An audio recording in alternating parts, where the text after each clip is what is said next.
Welcome back to the Advanced Selling Podcast, the longest running sales training podcast history. I'm Bill Caskey. Bryan Neal here. I feel kind of weird always talking about a sales training podcast because I feel like our episodes have stretched way beyond traditional what a sales trainer does. Do you agree with that? Yeah, totally. And we're kind of getting out of the we are too thing idea in the first place. I just think it's sort of seen its days. I mean, there are a lot of people run around doing that, which is great. I think it's much more deeper, more strategic, absolutely, and more process oriented. So, but we're in it in 18 years. It's hard, kind of like changing the name, like New Coke. We don't want to do that. Yeah, Gen Xers and baby boomers know what we're talking about. Millennials, yeah, they changed the Coca-Cola's. People don't remember. People don't remember that. Well, I remember it. It was like a big deal. It was like they took the color out of it. I love things like that, like things that were around and now they're not anymore. I like the things when they make a move and then you think, why did you make that move? I mean, there were 10 MBAs sitting around Harvard PhD psychology majors and said I'd Coke, and you still came up with this idea? Somebody did. Someone said, hey, that's a good idea. Okay. You had a quick shout out. I want to part of the evolution. This is even tied into like getting out of selling a new thing. We're going to be talking about a really new forward thinking idea today. This one's not forward thinking, but it was brilliant. We leased a car from an independent person here. His name is Tom Stark in Indianapolis, Indiana, Stark Leasing. And I've never had a better buying experience in anything. Take away the car business. And there was no friction in this entire buying process. And then there were surprises. And this is where if you're a salesperson and you look for little things to do that are above and beyond that just happen, it just gives this lasting impact. Including he did the whole BMV, got our license plates done for us on our behalf. Mm-hmm. And it was done. We got there. We went to pick the car up. And he did the same thing with our insurance agent. He just called and got our insurance added for us. And those are two things that are pain in the butt after you buy a car. And it didn't know it was part of the deal. And I'm like, yeah. And he's like, he had to let us drive this car for like a week and, see if we liked it and that sort of thing.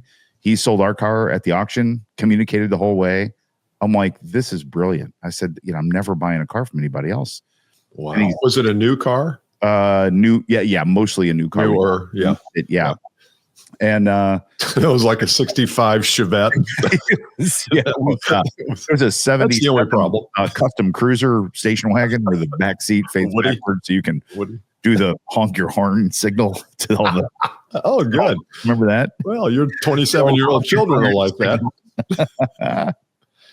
That's another thing that this next generation just doesn't get to do, man. You don't get to, because you're on your phone in the car or iPads now. Remember back in the day? Oh, yeah, you're not looking out. So what we used to do is you go by a trucker and you'd pull your hand down like you're pulling the horn, get them to honk. And then when they honked, you went crazy. You thought that was awesome. You know what I mean? As a kid, that's what we did. So we did that and license plate bingo, right? Yeah. Oh, man, we got Oregon. We got Oregon trip. Or what county is this plate from? Indiana. Exactly, We played that game before. 43. Okay. Good topic. Okay. That's cool. I mean, I think that the lesson there is, where is there friction inside the sales process for you? Where is there friction for the customer, not for the vendor? But Tom has figured out that, the friction points have nothing to do with me, but if I can help them, literally, they're going to be putting it on the Advanced Selling Podcast, and who knows where my business will go then. That's it. So I love that. Where's the friction? And address it. And address the friction and minimize it or eliminate it. Good. That's really good. Okay. I was starting off when we were talking before the show started about, I have many flaws, and my family reminds me of most of those flaws, but they don't know this one. And this one is that one of my flaws is that I will think of something that I think is a good idea, but because it might be met with resistance in the world, I will keep it to myself. And you might say, well, Bill, I haven't really seen that so much. I mean, it seems like you're always trying to come up with new ideas and new thoughts, and I am, but there's some that kind of are so far beyond the pale that I keep to myself, and then I sit at in my room at night, rub my hands together, and I'm like got all these flow charts and maps up on the wall. No, but one thing that I think I've been reluctant to really endorse and get behind and make a big deal out of is I believe right now that every sales professional, every business owner, VP, whatever role you play, you should have your own YouTube channel. And I'm not talking about if you're in the business to consumer space and you're selling, you're selling door-to-door vacuums. I don't know, they still do that. Or you're selling something that obviously doesn't fit, then okay, you don't have to. But 90% of business to business sales professionals, attorney, consultants, coaches, advice givers, service providers should have their own YouTube channel. And I've got some reasons for that, but I want to at least lay it out. You and I haven't talked about this here before in the pre-show, but what do you think about that assertion? And should I just put that back in the box? Yeah, we can delete this if you don't want to. Yeah, we can have Travis edit it out. I'm kidding, Travis. That was good. Yeah, Travis. Don't do that. Leave it in. Leave it in. So it's out there now. So the first thing, like you said, those things that we don't say, that we keep to ourselves. The world never knows. So of course we don't experience them. And I think it's really good to say all those things. And even as you were saying, well, maybe not this. I'm having a tough time finding a case for anyone to not in business development, especially going forward. We're going to get into some reasons in a minute. And I know you've got a few, and I'm thinking of mine as we go, but yeah, good. The first thing is I don't know why you wouldn't. I mean, you sell vacuums door to door. That's a great demonstrable sort of product. I mean, geez, like, check this out. Look at this. It's like cool. And or you could do one about door-to-door selling, which is very rare, but it still happens. And there are people that do it. I know there's a big community in the solar space that does that. Oh, yeah. Campuses and neighborhood. And then if you sell major farm equipment, this little kid, Jackson, on TikTok, who's from Indiana. I've seen him. Is he from Indiana? From Indiana. He's from right up. Yep. He's from, I think, around Fairmont. He's hilarious. And so now he's got this massive YouTube channel. John Deere got him first. So now he technically works for John Deere. He's 9 or 11 now, whatever he is. And he sounds like an 80-year-old farmer. He's scary. He's scary good. I mean, this kid has either been trained or he just has some kind of natural, but he's like really good. And just look, understated. Yeah. Jackson, just look up Jackson Kid Farm. You'll find it real quick. He's got a million. Yeah. And a friend of mine, one of our clients is his cousin. So the point is, if a 10-year-old kid who's into historical tractors in the middle of soybean fields in Indiana has a channel, you should have a channel for sure. So I like your statement of everyone. The one reason I say everyone also is because these are great from a risk measurement standpoint. These are, to me, zero downside, infinite upside, zero downside. The only downside is if you get drunk or put something up there that's inappropriate, and then that's a bigger life problem for you. So barring that, taking that away, I'd say, no, I've got my wits about me. I'm in pretty good shape here. No downside, zero downside, all upside. Yeah, and low cost. I mean, we're not talking. You've got your video camera. You've got a microphone for $20. YouTube's free. I mean, this is a low to no cost. Now, if you're going to go onto production and have a big, $40,000 camera, but that's not what we're talking about here. No, I think another downside is if you become obsessed with it and all you do is sit in the studio and shoot videos and you're never out talking to anybody. But I would say that's not usually the problem. The problem is getting started. Yes. It's not becoming obsessed. Now, it's easy also to say, and this is what, it's easy also to say, well, I'm not going to want to spend all my hours of the day on YouTube. Aren't you? Mr. Beast does, and he generates $30 million a year. So sometimes we say, well, I wouldn't want to do that. Well, maybe or maybe not. Have you thought about it? Have you thought about if you did a daily show on YouTube, and I'm not recommending that, if you did a daily show that was seen by your 1,000 customers in the southeast part of the country, and they hung on every word, and every time you had an offer, they called you and said, I want to buy it. You're saying that wouldn't be worth an everyday YouTube video? So I think we've got to be careful about the downside, because I don't think there's much. I don't think there's any. I really don't. And in the time, You've heard this, you can produce video or you can just document video, and documentation is the ride along, and it's in the camera, and you're just like, okay, about to go in here on the site visit here. So we're talking to these guys today about a truck scale, and they weigh a big concrete slab. Let's go in and see what's going on. Yeah. And you put it up, and then it's like, okay, there's the truck. There are the concrete slabs coming through. Look at that one. Okay, everybody, guess how much weight is in that truck right there. I'll reveal the answer at the end. I mean, little stuff like that. True. It's so document. That's exactly right. That's exactly right. So let's talk about the reasons. I've got a few. You've got a few reasons that you should be considering a YouTube channel. And I would also make this challenge that for those of you who hear this and deep down, this is the right move, go build one and start, put a couple videos up, and we will promote it. We'll help you promote it. You send us a note, either at listener@advancedsellingpodcast.com or just DM us in our LinkedIn group, and we will help you promote it. We'll also, shout out to those people who maybe already have one and tell us what it's doing for you. Tell us if there's any back end coming from it. Okay. I'll go just alternate here. Yeah. So my first one is, I think, and this is mine, but I think it's good for your soul. I think it's good for you to be able to sit down in front of or before you even turn the camera on and say, okay, what can I talk about today that would be interesting for my audience, for my customer base? So if you're in a geopolitical consulting company and there's a lot of havoc and drama in the world, what do you know that you can impart in terms of wisdom or knowledge or some things that maybe are hidden beneath the surface that you think are going to come up? And then how would you position that for a person that might be a prospect for you or somebody who cares about the geopolitical world? So it really forces us to think about things from our customer's point of view, which I don't think we do enough. This will help you do that. That's really, really good.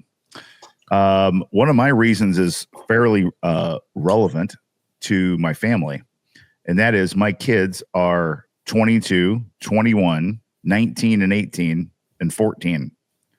They've never, ever watched anything TV-wise outside of YouTube TV or YouTube or Instagram, or, they'll watch the sports thing on ESPN occasionally, but that's how they consume their stuff, and they'll continue to consume their stuff. And they live on YouTube Shorts and obviously Snap to connect, but that's where they're going to be the new buyers.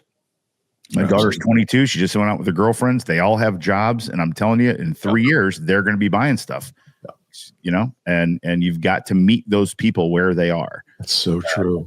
That's where they're going to be, and it's going to go really quick. And a bunch of Gen Xers are going to get stuck sitting here going, still barking, pick up the phone and call people. Pick up the phone. Yeah. You don't need to. You do a YouTube channel, they get to know you.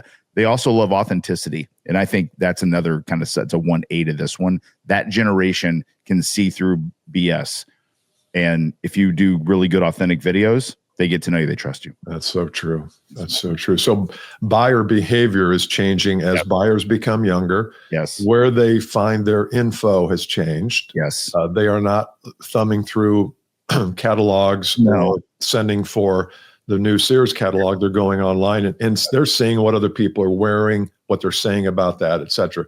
But also, I think your positioning is really important too. If you're positioned that way, even if you're, I'm an old man. I'm in my 60s, and I'm really close to being out of my 60s. Yeah. But I still feel like when I speak to the camera, I speak to it in a way that allows a 35-year-old to listen to it, and it's not like I'm speaking old English, old Canterbury English. Thou shalt not.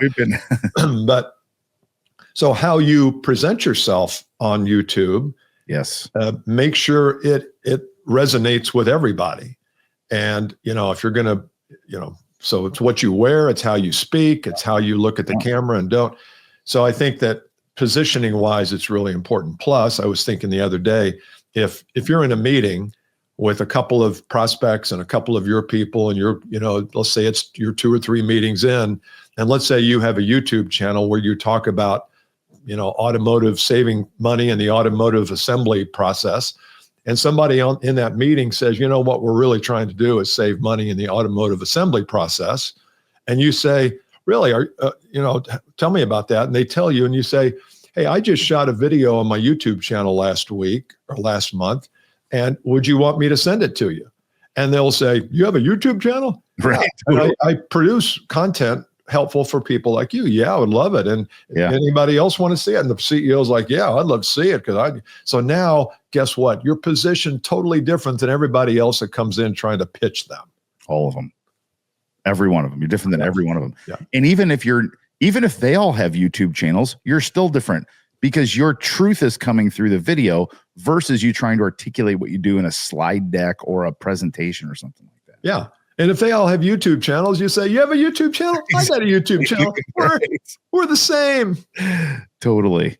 So, okay. Another reason. You got one? Yep. Yes.